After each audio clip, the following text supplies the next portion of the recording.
Hello skill stars.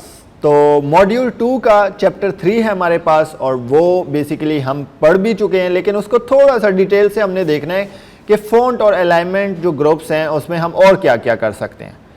तो हमारे पास Excel जो है वो आपके सामने खुल चुका है। होम टैब में हमारे पास जो फ़ॉन्ट वाले ऑप्शंस हैं उनको हमने एक एक करके अप्लाई करना है।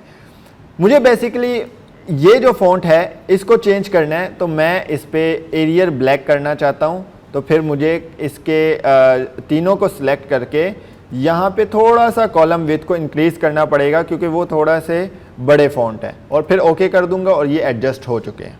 इसके साथ साथ हम इसमें देखेंगे कि हमने कलर्स क्या रखने हैं। अगर ये ब्लैक कलर्स हैं तो मैं इधर से इनके कलर्स चेंज कर सकता हूँ। आप कोई भी कलर लें और ये चेंज हो रहे हैं। इसी की तरीके से आपने अगर बकेट का ऑप्शन देखा है तो ये पूरे एक सेल को कलर करता है। जैसे कि मैं इस पर क्लिक करता हूँ, ये देखें ये सेल्स कलर्स हो रहे हैं, तो मैं लेट से ये वाला कलर चूज़ करता हूँ। इसी के साथ साथ यहाँ पे मैं इसको अंडरलाइन करना चाहता हूँ तो ये अंडरलाइन भी हो सकते हैं।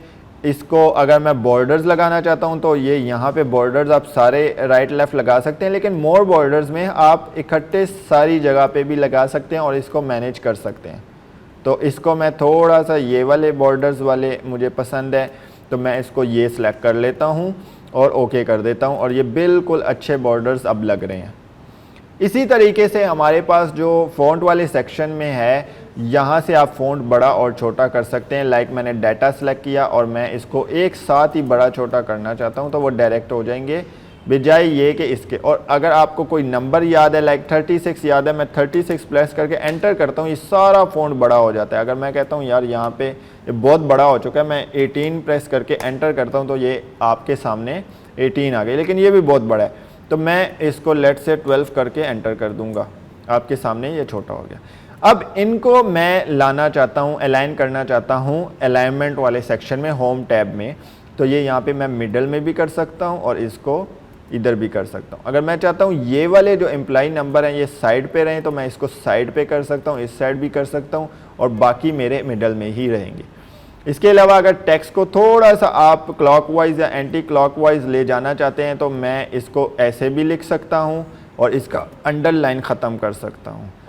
इसी तरीके से इसको मैं अगर नहीं करना चाहता तो इसको मैं कंट्रोल जी कर दूंगा। आपने एक्सेल में जो भी काम किया और इसको अनडू करना चाहते हैं और डिलीट हो चुका है या काम हो चुका है, अनडू करने के लिए कंट्रोल जी का आप ऑप्शन प्रेस कर सकते हैं। कंट्रोल जी का जो शॉर्टकट की है वो आपका अनडू कहलाएगा, ठीक है।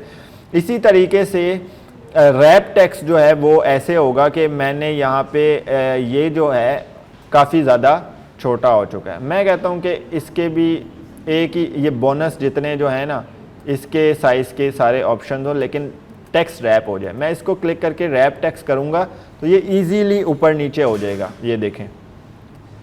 इसका एक और तरीका भी है कि आप फॉर एग्जांपल यहाँ पे आते हैं और रैप नहीं है तो आप यहाँ पे आके शिफ्ट एंटर करते हैं, आर्ट एंटर करते हैं तो वो आपका नीचे आ जाता है रैप टेक्स्ट। रैप टेक्स्ट आपका आर्ट प्लस एंटर शॉर्ट की भी यूज़ होती है और आपका रैप टेक्स्ट भी हो सकता है। इसके अलावा अगर मैं कहता हूँ ये दो कॉलम में मर्ज करना चाहता हूँ तो आप इसको मर्ज करके ओके करके एक कॉलम कर सकते हैं जिसमें आप एक ही नाम लिख सकते हैं। लेट से मैं इसमें लिख दूं डाटा, ये हमारा डाटा है।